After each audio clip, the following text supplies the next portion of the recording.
Welcome, everybody, to the American Space Museum. I'm Marquette, and we're so glad you're with us with Carleton Bailie, rocket photographer. How you doing, Carleton? Doing good, doing good. And we got Marty's on my phone here helping me do this Streamlabs. Hi, Marty. Hey, Mark. Well, Marty's at a destination unknown and doing a good favor. And we just thank you for helping us getting up and running, Marty. Couldn't do it without you. See you soon, Marty. All right, buddy. All right, thank you. And as informal as we love being here at the American Space Museum in downtown Titusville, got our executive producer and my wonderful boss, Karan Conklin, is in here helping us. And Karan, we might have some people talking on the stream chat over there. That's why I turned that around so I could try to read it, but you might have to put the X out. See in the upper right-hand column. Anyway, Carleton Bailie, welcome to the American Space Museum Stay Curious program. You have been a rocket photographer for more than 35 years. Yes, I have. And how many rocket launches have you think you covered? Give or take that 3 to 5% polling error. I'm thinking somewhere that Artemis launch was. I'm giving it about six. The Artemis was like the 625th that I had photographed. Yeah. Now, not all of them were news worthy covering them for them. There were a few before I saw as a tourist, but there I was able to hone some of my skills on the photography and learn where I was. But everything since December of 1985 has been under the auspices of some sort of a news media outlet. Unbelievable. That's awesome. Karan, over on my screen, if you scroll down our stake there, we could see that we are broadcasting because I'm a little edgy, folks, without my buddy Marty here. We've done almost 700 episodes together. Actually, go up in the upper left-hand corner and hit the refresh in the upper left. Yeah. Because I didn't do the stream chat right to see what's going on there. Carleton, what are some of the outlets you work for? Magazine. I got my start with Countdown Magazine, which was a little basement type publication out of Athens, Ohio. Oh wow! In Ohio University. That's right. He was an Big English party professor. School there. This Buckeye wants to tell you. And from there, I got working with Aviation Week and Space Technology. And that was about the time of STS-26. I shot a Titan launch in the middle of the night. Back then, they were classified to the point where the Air Force would say, yes, we launched a rocket, period. That was about the extent of it.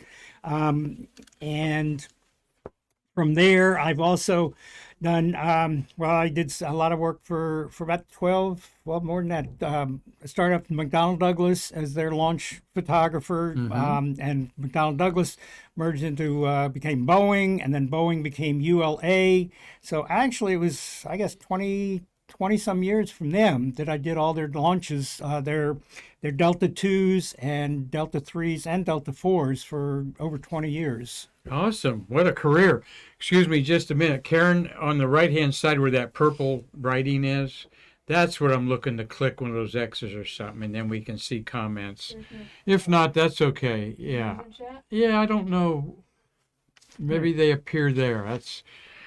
Anyway, we're off and running. We see that we're on our Streamlabs program here. We do miss Marty, but he misses you, I'm sure. But to be involved in these publications, Boeing and all these other companies send you out there to photograph their rocket launches. Where are these photographs? Where do they appear? Well, right now, outside of getting your name on a check, sometimes they credit you and sometimes they don't. I'm sure. Right now, they appear mostly on Google, but they appeared in the Countdown magazine. They can't. Aviation Week magazine, where I've managed like 12 covers. They've been published in the Rockwell. And that's a big deal, having a cover on any magazine. We didn't print it. We've done several interviews with you. Your most famous photo we're not repeating in our slideshow today, but tell us what that was. That was the infamous moon photo with the Atlas, January of 2000. The Atlas Centaur, it was a DSCS mission, went through the moon and it was shot on film. And this was before internet was famous, and this was before GPS, and before anybody had even thought about writing an app that says move 3 feet to your left and you can get the picture. Yeah, and that'll be in everybody's portfolio that's So worth now- installed rocket photographer. But you were really the first one to capture a rocket passing in front of the moon. You see the exhaust, you even see some of the verniers on the side outgassing, and it's a fabulous picture. Sorry we didn't load that up in here in our slideshow. CEO of but- Lockheed Martin that year liked it so much that he used it as his personal Christmas card. That right. Did he And- buy you a cup of coffee somewhere when he saw you? Well, I did get a check, and I did have my name on the back of it, and it looks like a pre-printed Hob. Oh, that's nice. So That's cool. I have the cover of a Time Life video, Really? a VHS video, which most of you youngsters will have to Wikipedia that. It came from the infamous Time Life Call Now, and if you call now, but the Time Life VHS video, they've been there. They've been in the Boeing and the McDonnell Douglas, CULA company newsletters. It's been on, Spaceport Now, or Spaceport News, which was the KSC official monthly newsletter. We sold some pictures to, I think it was Air Force Weekly or something. There was some Air Force magazine in Britain, Spaceflight Now, and there's another one, Spaceflight. I've even been Googled, and I found that I had a picture of a upper stage of an engine on some Chinese Oh, really? newspaper, and I'm not sure, and I was afraid to translate it because I was fear of what they were saying about crazy American takes picture of engine for us. Well, there you get a gist. This is a very seasoned and professional photographer. He's going to take us a day in the life a little bit, and though there's a camaraderie of all of the photographers out there, there's also a competition going on. So we want to say hi to Cynthia Rossi, Lisa Marie, hello from Tampa. Great to see Carleton Bailie on today's show. Dino World rules. And William Whiting, hello everyone. Have a great weekend. Thank you, William, and his friendship. And Gary Gerald, he is a farmer in Georgia and one of our great Grow some State Trees peanuts. My watchers. squirrels need them. That's right. He does grow peanuts. And hello to Tom Usiak. And sure, Brother Mark is loafing and not working to watch today. But the Usiak brothers become special in our connection here with you and other people. And they kind of got you started in this business a little bit, And didn't they? the rocket photography, right? They Yeah. they had seen my work, and I was using before I met them, I was using a manual camera and it was a T50 with a motor drive on it. And, T50 Canon, wow. and Those and are the- good starter cameras, says and this the- Nikon TN guy. and a Canon TX film camera. And they saw, I guess Tom had seen my work in the magazines, and I met him actually at the White House for the very first time, the day they released the Challenger report. Oh, okay. And as the first time I physically met him, we had talked on a telephone, a landline, and actually written back and forth back then. So it got to, they would come down, they helped me with a trigger and the remotes and things. And it finally got to the point where they were coming down, and we were become good friends that, why are you taking all that equipment back to Pennsylvania with you when I'll put it in my garage and I'll store it and it's here when you need it? And from that, it resulted to, well, if it's here and you want to use it, we need a picture, you supply the picture. And if we don't need it, and so both of us would get pictures out of a launch. Yeah. And it was a win-win situation for everybody. And And like in this business, you become friends with these people. And my years with the Associated Press in the film industry, I'd love to go back to one of those newsrooms just for a day and hang out with those people. well, the friends you meet hanging out with the Usiak brothers are literally out of this world. Yes. And we might see that later. I'm not sure. Well, we will see that. We'll see a couple of you, the camaraderie out there. But hi to Tom and Mark out there. And Marty's not here to talk on the UCAC microphone, but we're here to carry on. And they're great photographers. It's just you feed on each other, don't you? You do. Because you want to be better than everybody else, but then at least I don't want to go out there and let everybody else know that I am better than them. You just go out there, you do your job, because if you spend more time trying to prove that you're better than somebody else, then you're going to screw up. And it's like athletes, they're in competition with each other, but at the end of the game, they're shaking hands, looking for that buddy that they played with on another team. Exactly. Or whatever down the line there. And we're going to look at a few pretty pictures here, and I didn't set them up exactly right like Marty would. So you're going to have to bear with us there. Let's see, how could we fix this? If you go a little bit to your way there. No. You got to come close to me. Okay. You come closer to me. All right. All right.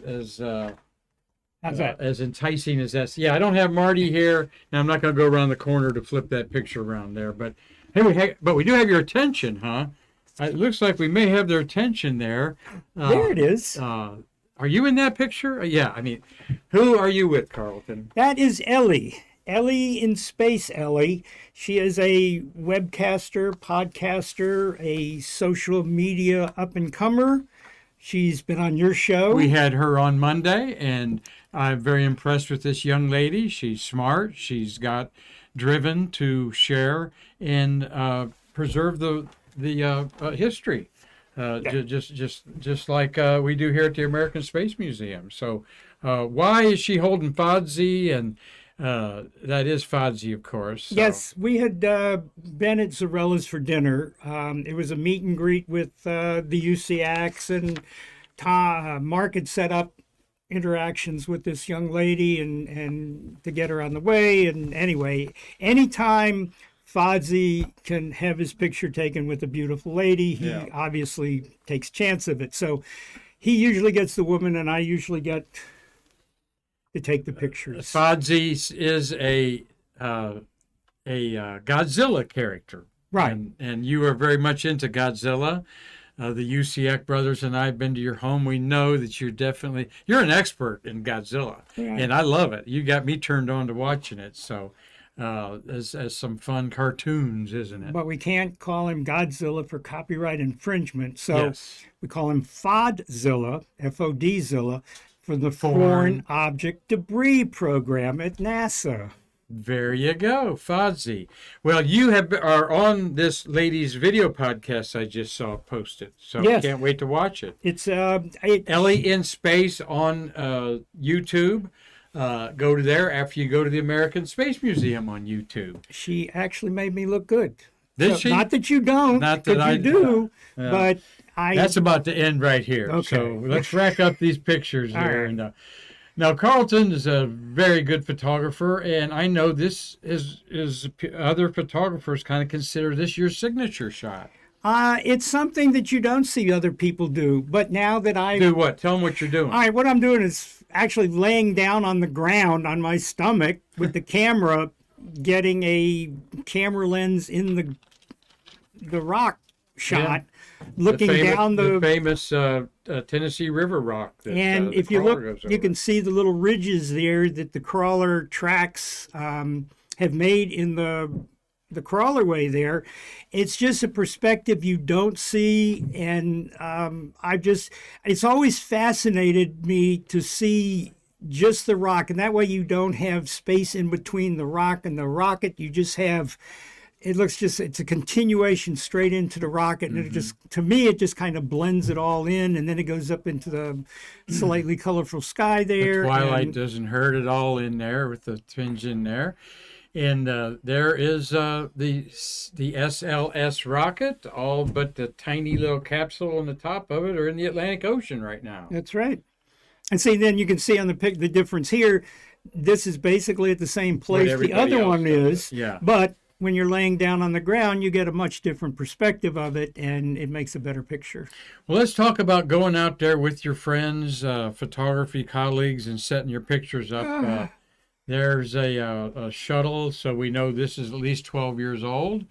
And you've got you on the left, Mark Usiak in the middle, Tom on the right. I'm thinking When that we was young. Yeah, we were all about young back then. Yep. And Mustaches. Yeah, you don't have any facial hair there. none of us do. Yeah, It was that is kind well, of I hadn't. the clean-shaven 80s back then. I wasn't able. I was at it before I was able to grow one.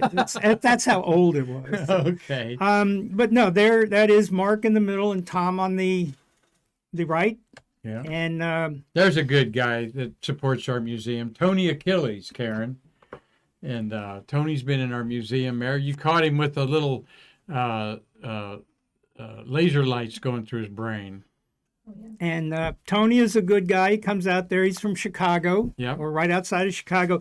The first time I met him outside of communicating on space stuff and things on the internet was I was actually heading to a Godzilla convention in Chicago, and he picked me up at the airport, took me out to lunch. So I've known him for several years by way of Godzilla, and now we're even more connected because of the space program. And you meet so many different people, but it's like that 7 things to get to Kevin Bacon, that you somehow you're going to get around to everybody, and all of a sudden it's 7 degrees. 7 degrees, right? And we know that Tony will be watching our auction tomorrow. I didn't put a slide up there, but we're having an auction at our museum Saturday, noon, 115 items for Christmas. Tony, there's some cool stuff up there that Santa Claus can buy for you. And Tony's got one of the great pieces of photographer's equipment he's carrying there. He's got the tripod in his left arm and the chair, the beach chair in his left arm, because so many things out there are hurry up and wait. Yeah, sit around there. So there's Mark Usiak, and setting things up there. You're going to see that these cameras are covered up. What's in my way of you explaining what this is, that these cameras are going to be left there for days. Sometimes. And for days and days. You'll never be able to go back there until after the launch, right? No. And even after the launch, it had launched, we couldn't retrieve some of our cameras because of hazardous operations going on. So we didn't get the ones inside the pad. These were almost a week after for Artemis, almost a right? week, right? That's so, Artemis in the background. So some people will just put them out there and put a plastic bag over top. Mine's actually the one on the left there with the yellow bag on it. I put a light yellow, and then I put a little cover over it to kind of act as a overhang to keep dew and stuff off of it. And that's Mark, and he's putting them. They've got some fancy schmancy weather blankets that they built. Steve built them up in Lancaster for him, and but he's this is not cheap equipment out there, folks. Some of these single lens reflex cameras can cost up to $3,000 to $5,000. And then you've got a $100-$200 investment in the tripod, which isn't the important part of it. An old tripod is good as a new one, just as long as it's sturdy enough. No, and this particular launch, people had put their cameras here. This is an overhang. It's like a visitor overhang looking at the Artemis there. And a storm came through the first night, and people learned a very valuable lesson, because a lot of people just put the tripod out there and go like, hey, never had a problem before. Mm-hmm. And a lot of them came and their tripods were either laying on the ground, or in the case of John Tilko's, it was, like halfway to the ocean. Oh my God. Theoretically. So you weight them down so they don't move. Right. We're enjoying a wonderful conversation again with Carleton Bailie, talking about a day in the life of being a rocket photographer out there. And Tom UCX says watching. And good to see my friend Carleton. Steve Hammer is watching. Hey, Steve. Steve Hockley. Ellie in Space introduced me to you guys. Oh. Thank you. And Ellie, we appreciate you watching our show. I'm watching hers, and we'll build a relationship with her. So appreciate all y'all watching today. So what is this? Looks like a solar panel. Is that? This is a solar panel.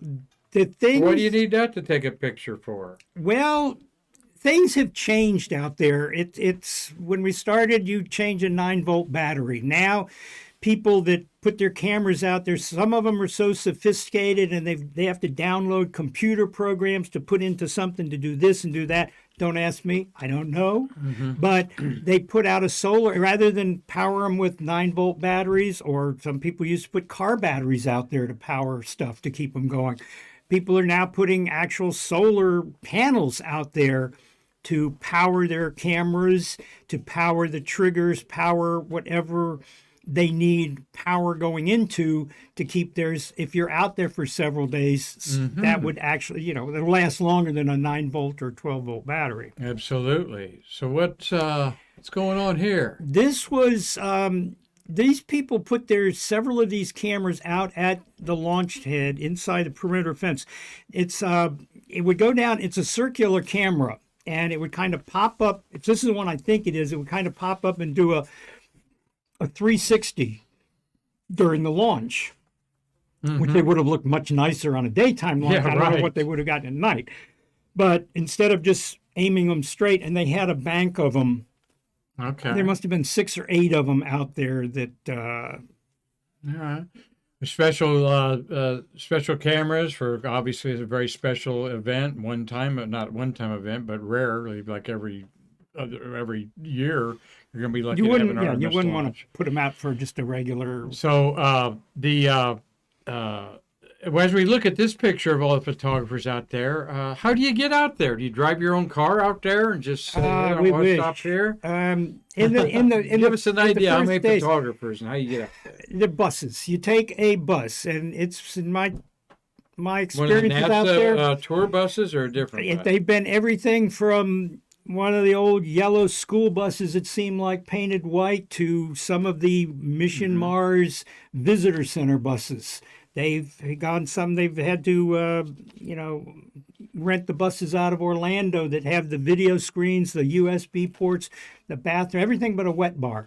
And this particular launch, there were 4 buses, and you probably have 20 or 30 people on each bus. Wow, almost 100 photographers. There was at least 100, probably more, 120 photographers. Now, some of them are the photographer, and some of them are the gophers, that they're not exactly 100% sure what they're doing, so they go out there and they help the other people to make sure that they've put the cards in, because connected everything and everything's good to go before they button it up, seal it up, and walk away. This is one of the sites. This was one of our sites, the Beach Road. The photographers here and that line of cameras pretty much was one group of photographers. You still had 2 or 3 more groups to come and put cameras at that one particular site. First come, first serve, wherever you want. Yeah, and the rules and limits are you don't put them where in front of somebody else's. Not always followed, but that's the way it's supposed to be. And this particular I see some site, lower ones there. and if you put them down lower in front of, that was perfectly fine. And this little cutout here was probably only, maybe 100, 150 feet wide. So you'd have, maybe 75 photographers, 75 tripods, all in this one thing. And the photographers have to work together to get the shot they want and to make sure they don't compound and make it so that somebody else can't get the shot. Yeah, very interesting. We have got Senorita Patricia Williams watching us. Hello. Saying greetings, amigos. Greetings. Hello to you, Patricia. Hola. And Mark UCX says it looking good. Of course, he means me. Of course. Yeah. So, Of course. Yeah, I put on too much weight eating with them. Oh. Anyway. he's at the workout place because of the UCX brothers. That's constantly right. taking you out dining, right? We're like the polar You bears. had We're everything on the Zorella's menu. I know you putting it have. on for the winter so we can hibernate. So you get your cameras out there, and then the waiting begins with your cameras in your hands. Yep. And minus 3 hours, 32 minutes, and 4 seconds there. And this was just kind of a overhead. Once we're out there, if you can overthink this. So you put your cameras out, or at least this is what I do anyway. I put tripods down and mark the territory, so to speak, that you put them where you think you're going to want to shoot it from. And you kind of walk around. You put one, I always put one down at my primary spot that I think. Then I will walk around with the other couple to see if there's something better. And if there's nothing better, I go back to the primary spot, put the other two down there. And then at this point, you still got 3.5 hours, plus there was a 20-minute hold. So you still basically got 4 hours. So you don't want to put your cameras out there 4 hours in advance in the middle of the night because of the dew, the moisture, and everything. Covered in moisture. And also, yeah, it's almost to the point where you don't want to set up too early, because if they scrub, then you got to tear them all down. But you take a picture. This is early in the count that night, and people have tents out there, and they're still low enough that it doesn't hide the thing. And it's a party atmosphere, but for the majority, I'd say 98, 99% of the photographers are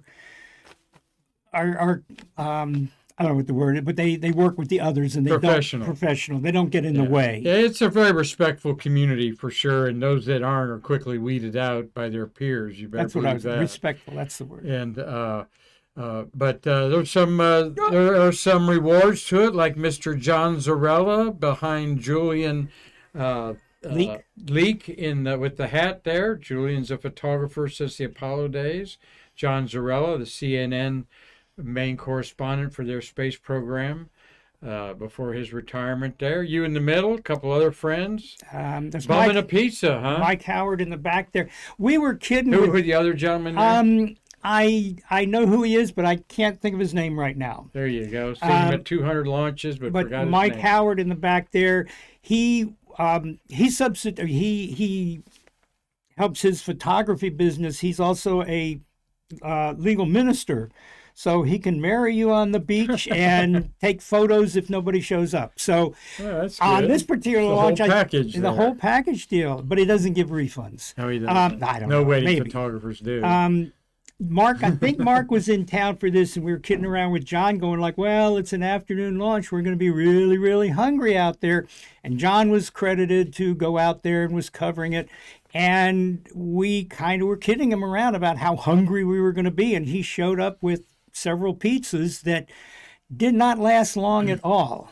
Well, my privilege to getting to know John Zarella and his son and him, Mike, have a Cape Canaveral Italian place. It's become the hot spot for astronauts and the space community. And thank you, John, for all he's done. He said he'll come on Stay Curious here. We'll get him in a regular time frame here, and but what a great guy. He's got a lot of great stories. I think he won an Emmy, actually. He has so many stories, and it's just not local. It's all over the world. He's covered space. Yeah, and he's a very down-to-earth guy. The business is full of people with big egos, and his is a healthy one, but it's a good. He enjoys. He really reaches out to these rocket photographers, is what I'm trying to say. He's kind of their little go-to mother hen of the restaurant and all. And you guys go there after launches or after scrubs and talk about it, talk shop, and I love that. So. He's actually so nice that at one point my mom was going to write Ted Turner and say, stop sending this person to a place where he's going to get killed. She actually... Is that right? Yes, she did. And then she became so enamored watching him on TV, she would know I was safe if I was there when he was there. Uh-huh. And it got to the point where she was going to disown me and adopt him, I think. And that's the truth. Well, anyway. Thank you, John. We'll get you on Stay Curious. You're going to enjoy our conversation with him. Try to get him on this month. We got Daniel DeYoung's watching, airplane pilot. He was at the Cosmosphere yesterday. Oh, was he? Yeah. See, I knew you were taking a nap yesterday during the show. If you're going to stay up all night watching Godzilla, you got to have a nap. That's right. So your career is not fraught with a few little dangerous things going on here. No, yeah, there's dangers inside and outside. This was at a shuttle launch, and my sister was actually out there helping me. She was in town, and there was a 14-foot gator at the bottom of this drop-off there. And I told my sister to stay over there and go like, hey, and she goes, no, I'm not going over there. So I went over there and I said, just take my picture because he's not coming up the bank. This was the only picture she got because the next picture that she would have gotten, he was pretty much out of the water. He was a good 12 to 14 feet long. Uh-huh. And he was moving faster than I was. But Ooh, you got out of there. But huh? you know, if Scary. something happens to you with a gator, I figure there's enough news people out there. At least you'll be on the news for it. So. Well, there's one that wants some photography tips. Yeah, this was just something we used to put our cameras and our tripods out. We would stake our tripods out the day before, mark the territory, then go out the day of remote setups and put the cameras on. It also alleviated you half the equipment out there the first day, and then you just cameras the next day. And I went back one day, and this little guy was, maybe it's the forced perspective here, but he was about 20 feet away, which, when they're 8-10 feet long and you're 20 feet away, he's really only about 8 or 10 feet away. So you wait, and there's the shuttle in the background, and that little guy is in the bottom right-hand corner of the picture. So it's not like they're just in the swamps around the Kennedy Space Center. So if you see a sign that there might be a gator in this pond, you don't know where the pond's going to be, but there might be a gator in that pond. These standing water around there reminds me of another living creature that might cause havoc on photographers out there. Mosquitoes. The mosquitoes out there are so big. I'm not kidding. They're like tiger mosquito. You can see the yellow and black stripes, and you can see their beady little eyes when they're coming at you, and they're huge. It's without being out there, it's hard to describe. Yeah, I've stargazed a lot north of the Kennedy Space Center at an area they call Mosquito Lagoon. And believe you me,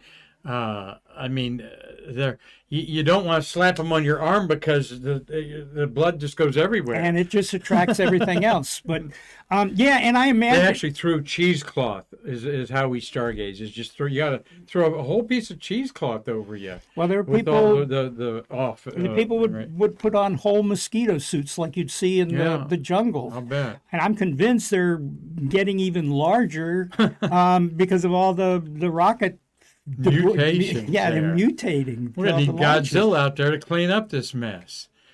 Another gator at the gate. Gator in the gate. That's not an unusual thing. That was AV2 for the Atlas V. So it was actually the second Atlas V, Heliosat, and we went out to put remote cameras out, and here's this 6-foot gator just sitting at the pad on the gate to go out of the pad. Fortunately, the gate was closed. We didn't have to use that, but it was still about 20 feet from where we had intended to put our remote cameras. Say hello to that.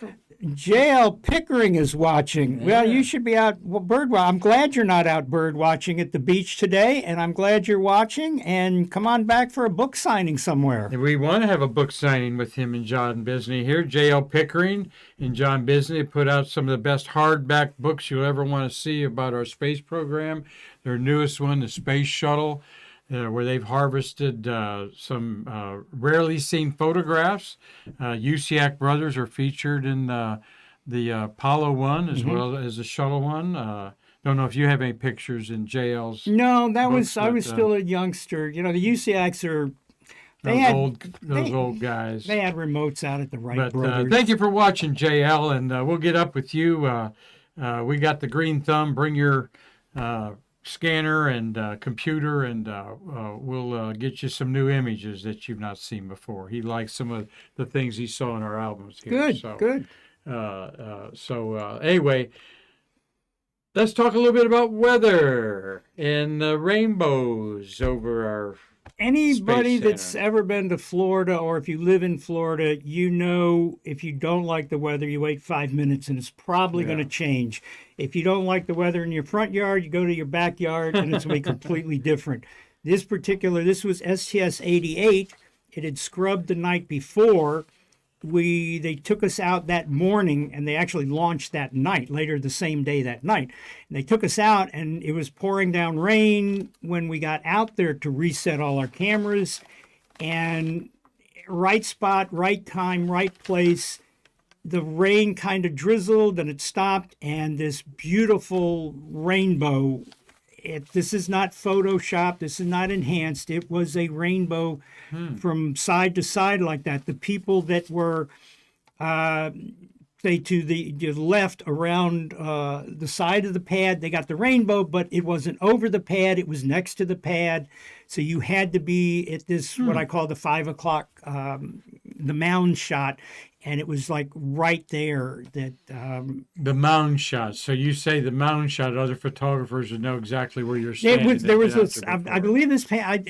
It's either the field or the mounds, but there was one pad that this shot would have been the mounds, because you go up on the mounds and take because it would be kind of looking over the fence. And this is before they put the top of the fence on there that curves back over the fence, which happened to keep the people in the asylum. Right. Well, I got my shuttle scroll here, Carleton, and as I consult the scroll, STS-88 was December 98.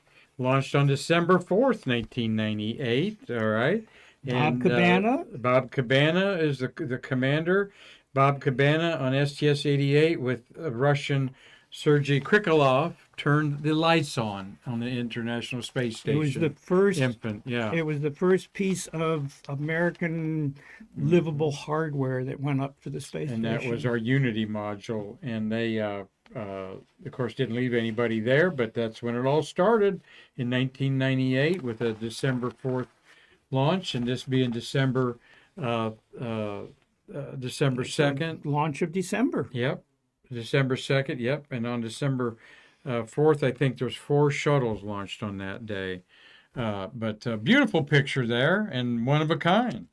But you've been through some beautiful days out there, and then this is captured by your remote camera, correct? This was the picture earlier. We had the line of people setting up their cameras. Yeah, gotcha. Okay, that's where that was. That was. This was at that site. I was to the left of them, because I wanted to get the palm tree in the shot. I wanted to mention that the shuttle stack from the bottom to the top is 184 feet, all right, plus the mobile launch platform.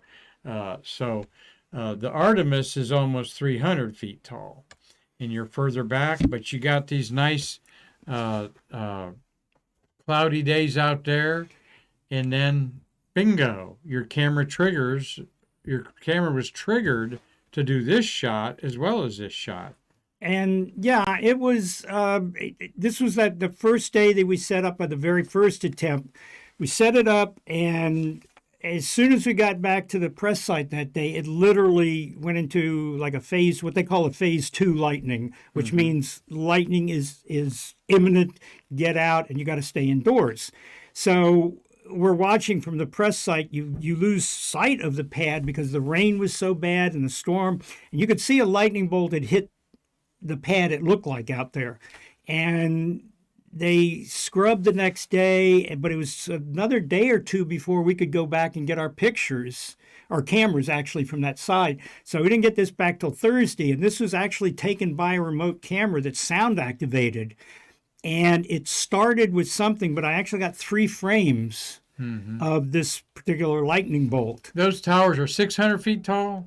Or 700. I'm pretty sure they're 600. 600. Oh, Yep. And we knocked your camera over. I know. It was like so powerful it knocked the camera over. I didn't know how to do that, Marty. Was turn the pictures around, so I missed my buddy today that we were able to do that. But again, this is triggered by sound. Sound. So something's got to be, and this was set at 110 decibels. So something was loud enough at 110 decibels to activate the camera to get that kind, and then it got that shot. And so lightning usually hits, and then you hear the thunder. And so something that close, you're going to hear something. This was another one in the very famous photograph here. Out the way. Yeah, we're sorry there. I didn't line that up. That's why, but we're doing okay. Yep, Yep, there's no, two there- shuttles here, and one's Endeavor and the other's Atlantis, I believe. And this happened twice in history where they were swapping them. Yeah. One, I forget the date of that, but you got it, buddy. I've seen that. And My executive producer and boss, Karan Conklin's in here.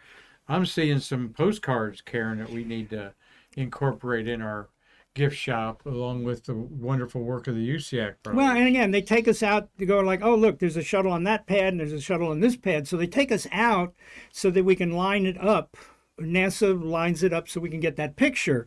And it just so happened at that particular time frame that we were out there, it started to rain, the rain went away, and this rainbow comes out. So I know a lot of them look like they're Photoshop, but it's having been a news media person, Photoshop is foreboding. Yeah, And it's okay that's to artwork, do what you but do it's in a not- dark room with the light levels and contrast and so forth. Yeah, but, you don't put rainbows in don't pictures put if there was no rainbows in rainbows. pictures. There was a Coke and filter for that. Yep. Oh, that's You right. could do that in there. Well, you've also not only photographed things on the Space Coast, but you photographed the fog.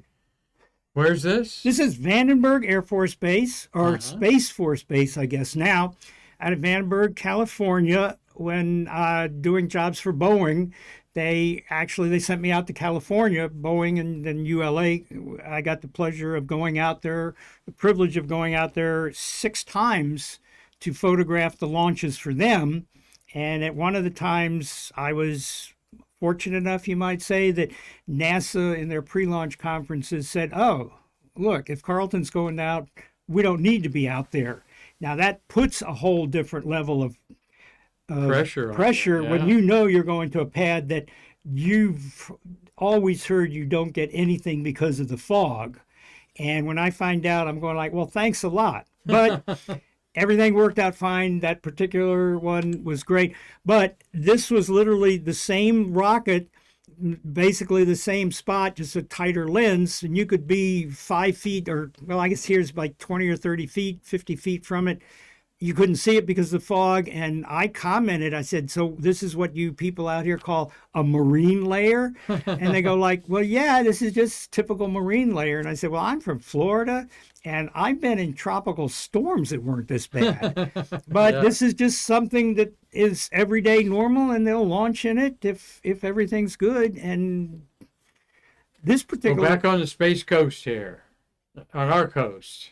Our Space Coast. This is literally a behind-the-scenes picture. And I say that because this is the back of the NASA stage that was pointed toward the launch pad that the official NASA Artemis broadcast was being held from.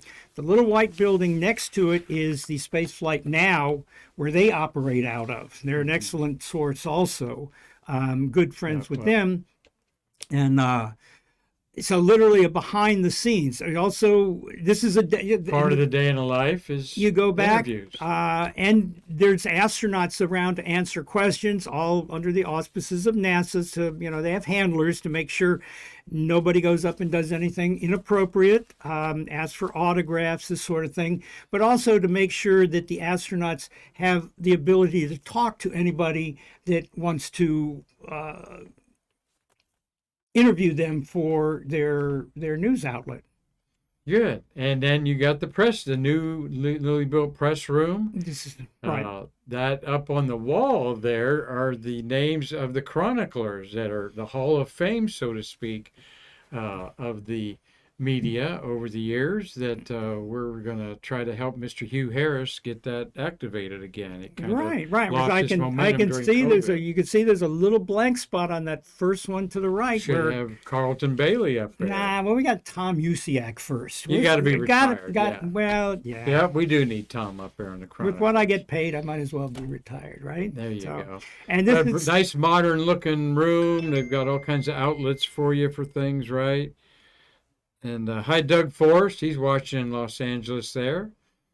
Then you also get to cover press conferences with the the big wigs of the industry. Right. I In believe there. that's Charlie in the middle. Charlie Blackwell Thompson, and red the one hair. on the far right was the weather forecaster for the mission. The one in the pink on the far left, more than likely, was the NASA moderator. I'm a photographer. I don't do a lot of writing, so I do have it at home. But you know what to got cover and get a nice And close up of them all. And you got to write down their names and in all case that you sort need of- it. You also get to see the astronauts. You used to go out to the shuttle. Pambo. There's Pam Melroy, and Zika, I think's the other one there. That's Joan Higginbotham on there. And I believe she's the one that started the line them up and don't put them in the van until everybody's got their picture done. Oh, really? Okay, yeah, they kind of pause on that. That's a gorgeous shot of the SLS over your shoulder there. Nice little. Used to going, and this was from my perspective of where I shot from, where you're up on a hill, actually next to that white Spaceflight Now building that you saw earlier, and it's a total. You got the countdown clock on the one side, you got the Artemis on the other side. Somewhere in the middle there, behind the large, that's the flagpole there, and on the other side of that is the SpaceX pad. And the row of photographers all lined up as the sun's coming up and getting ready for the big day ahead. There you go. We say hello to Louise Bingham. Louise Bingham, South Carolina. Yeah. I've been through South Carolina many times and been to south of the border many, many times. Well, you do get to rub elbows with some of the famous, and if they're famous, they're probably rich. So, who's that? That is Looking at your Fu Manchu there. Mr. Jimmy Buffett. And I'll tell you how old this picture is. Look at that. Yeah, that's a mullet, I think. This was actually at STS 95, the John Glenn flight. Okay. He was actually badged by Rolling Stone. Oh, really? And I went up to him, and he's about the only man I've ever seen that could really pull off a pink shirt like that and get away with it. And everybody was over interviewing and trying to get to talk to Ted Williams was there. And he was about 20 feet to Ted Williams, the baseball the player? baseball, but he was there. The greatest baseball player ever. So everybody's over there talking to him and talking to him and talking to him. And then somebody saw me talking to this guy in the pink shirt. Nobody knew who this was. Huh. But they saw me talking to him. And they're like, wait, if he's talking to him, he must be somebody. Yeah.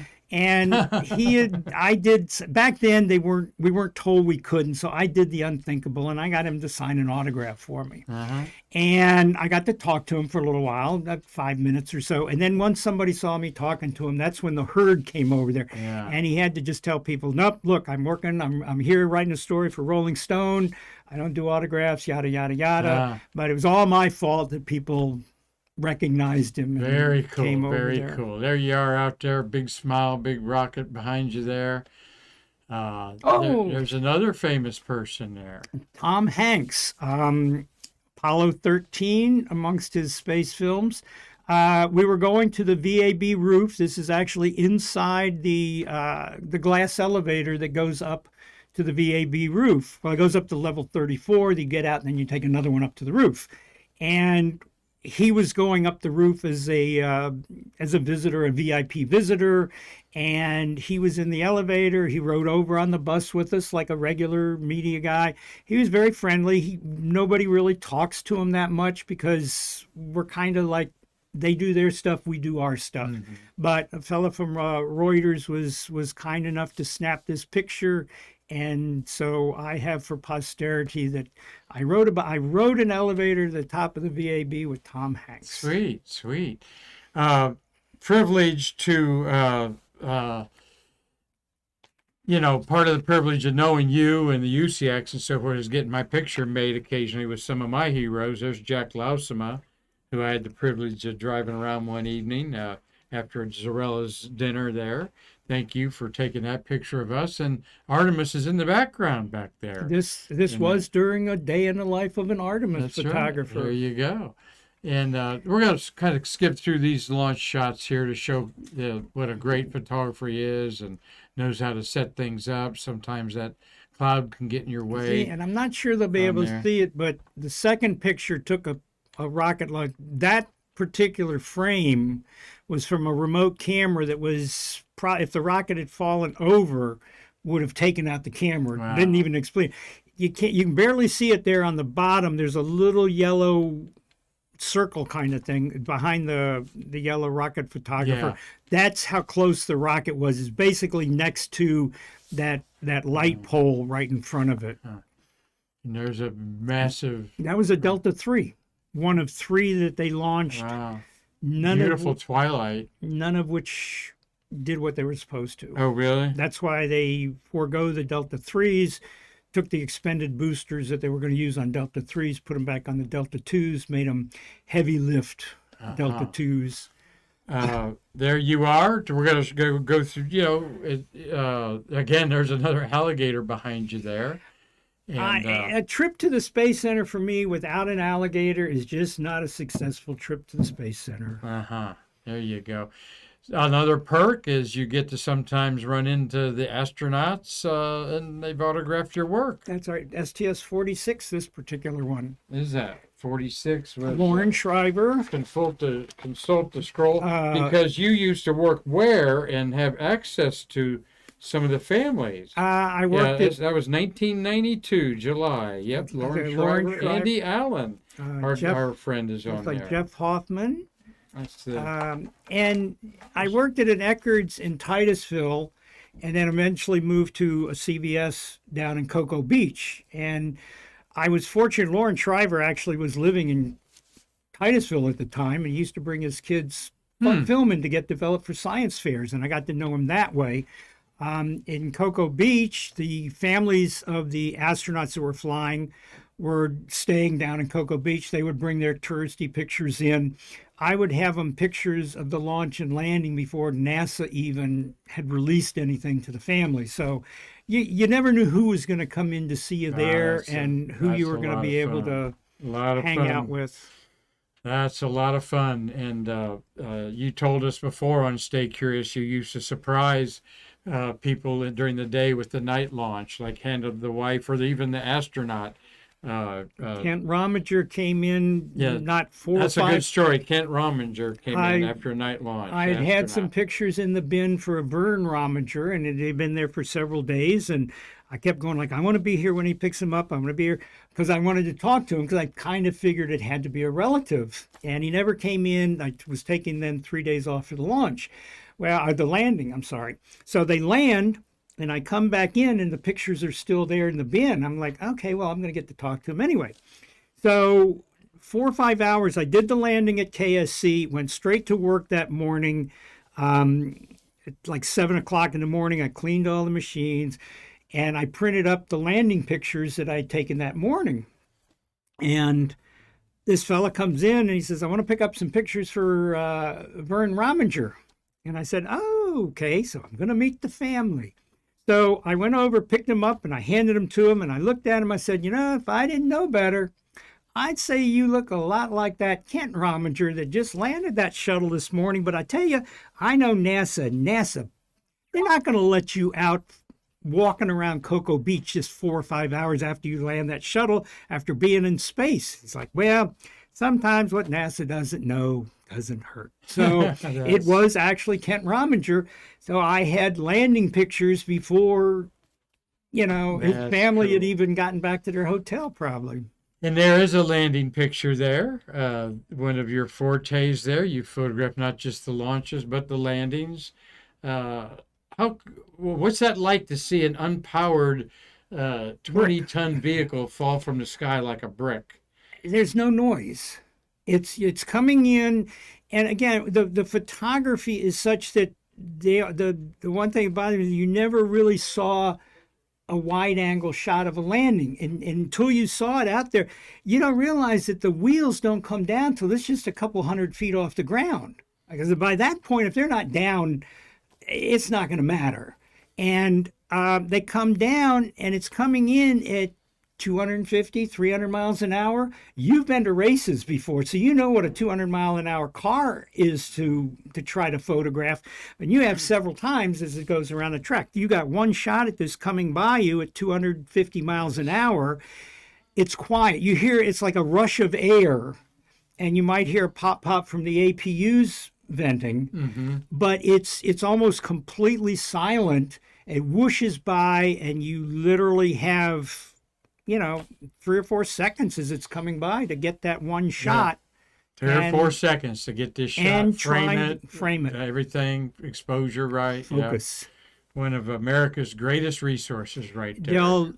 I feel very sorry for these people. I know we're flying the Dragons, and I know we're flying the Artemis and the Orions and the Starliners, but they're never going to, I don't think they'll ever be able to experience the feeling and see something like a shuttle come landing after it's been in space. There's a nice pterodactyl in your picture there. It was. That's something NASA, well, I think they don't want you to know that they're mutating out there. They're mutating. That's a cool shot. And you can always say thank you, Mr. Bird, for supplying a little bit of wow factor. Well, again, there. if anybody did a shuttle shot, the best ones were the ones with an animal in it, whether it was a bird or an alligator or something. 51L has all those birds from the famous shot going across it there. Carleton, just a great time talking to you as usual. And there's Fodsy. Again, you're on your belly, your signature shot there with Artemis SLS in the background. All of that's back in the ocean right now. The Orion spacecraft has done a U-turn, so to speak, and it's heading back to Earth. It's coming back for a landing on 11th? Sunday, December 11th. 11. Sunday, I'm not sure what time that is, but we'll be on top of that as you will. You get to meet some really cool people throughout your career, but and you're a flag waver like we are here at the American Space Museum. What a gorgeous photograph that was. You set up for the flag shot, and all of a sudden, right before launch, the wind stops. Yeah. And usually just hangs. Right. This particular launch, it couldn't have gone any better. The Atlas. Well, I was setting up the privilege of getting to know some of the VIPs and astronauts and so forth. It's always I know you're a professional and they're part of your job. And once in a while, you can cross the line with these people and actually become good friends with them. And this gentleman, who we sorely miss, Al Warden, was one that really did embrace the media community. He did. He and again, I thanks can't go out well enough. And like I said, knowing the Usiak brothers was one of the best things I've ever done. Not only because they're such great friends, but they make friends in places, and then they incorporate me into their friendship circles. And Mark was a very good friend of Al Warden's through Space Fest.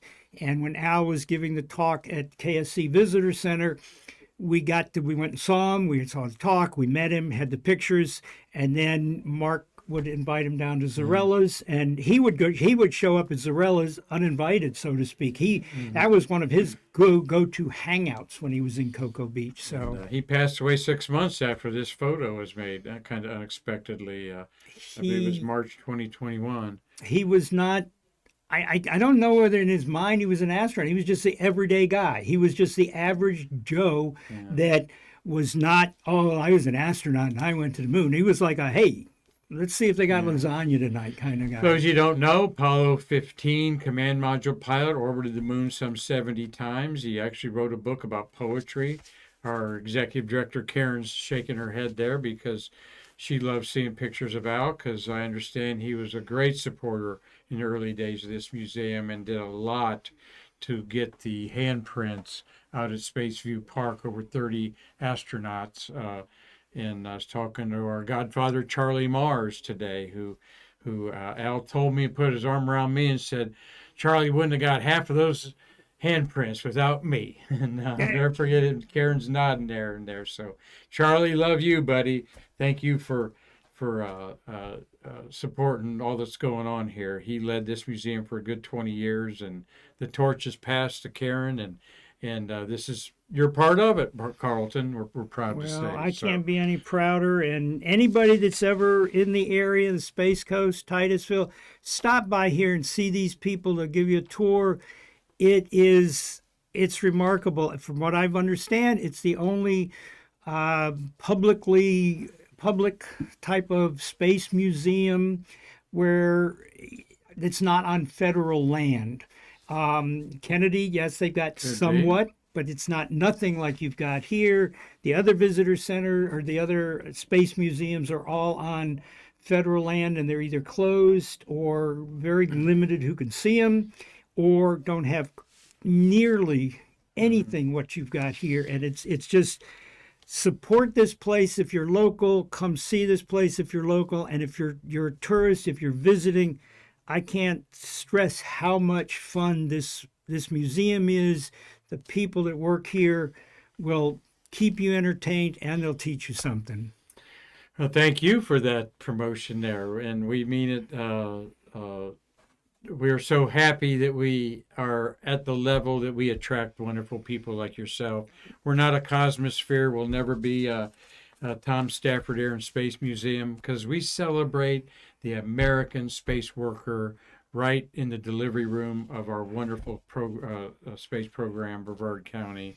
And you live here, and it's a privilege, and it's so amazing what's going on.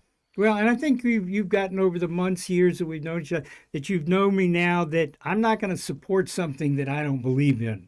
I'm very, like you said yesterday, you never know what's going to come out of my mouth, and I'm going to let you know if I'm not going to support you. But this place, I am a member. I joined. I bought the yearly thing. I'm looking at buying a brick in the wall, as Pink Floyd said, or Oh, a good. plaque on the brick, and got some ideas of how you can do some more stuff. But I wouldn't be down here supporting it if and trying to get the word out if I didn't think this was a worthwhile. I could be home napping, and I'm not, because I like it. Karan thanks you. Of course, I thank you. That's what we wanted to attract was wonderful quality people like you that get who we are and want to join us in our little humble crusade to preserve the birth of the American space age and its artifacts. For Karan and myself, we want these artifacts to be seen in 100 years. Like the Civil War artifacts are 160 years old that you look at out there.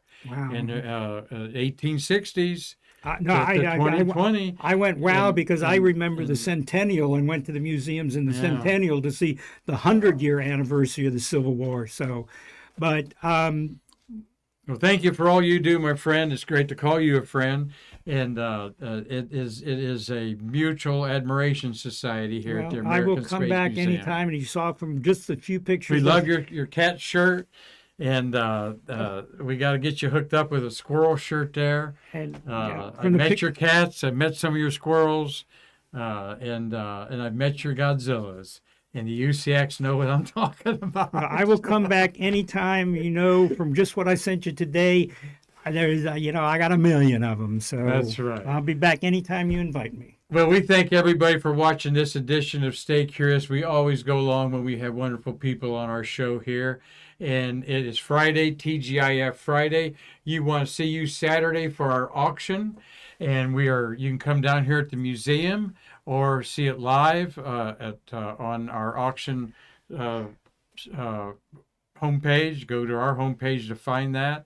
There's 115 items on there. There is a certificate of driver certificate for the crawler. There is an 11 by 14 visor shot of Buzz on a Kodak paper. And there is a little snark removed before launching red flag with a little 1-inch button that could go for $400 or $500. Yeah, don't see many snarks around here And anymore. don't see many snarks around here. So you want to catch out our auction, a way to support the American Space Museum as we just take a portion of that money, the consignments that we have, and give your consignee a good chunk, and then we keep our museum open with this. And this is Excellent way an to important support. part of our museum. So we got Happy Friday, said Lisa Marie. She liked the show. Thank you, Cynthia Rossi. Met you the other day. Looking forward to seeing you. And Dave Stangy up there freezing in Michigan. Hey, Dave. Stay warm and watch out for those Boilermakers. I must have done All something. right, they're Must have playing done something Michigan wrong. Tomorrow. So why? Because you changed my name to Oh my protect gosh! the instant. Yeah, where'd that come from? Well, that's not Scott Oh, Bangin. okay. That's we'll say that's me. All right. And our way of saying thank you, Carleton Bailie, for sharing with us your Send your excellent cards work. and letters to Mark. He'll answer every one of them. And we will see you next weekend with Terry White, Hugh Harris, and a bunch of other surprises in December on Stay Curious. So until then, I'm Mark Marquette saying what? We will see you again to bridge the space between us.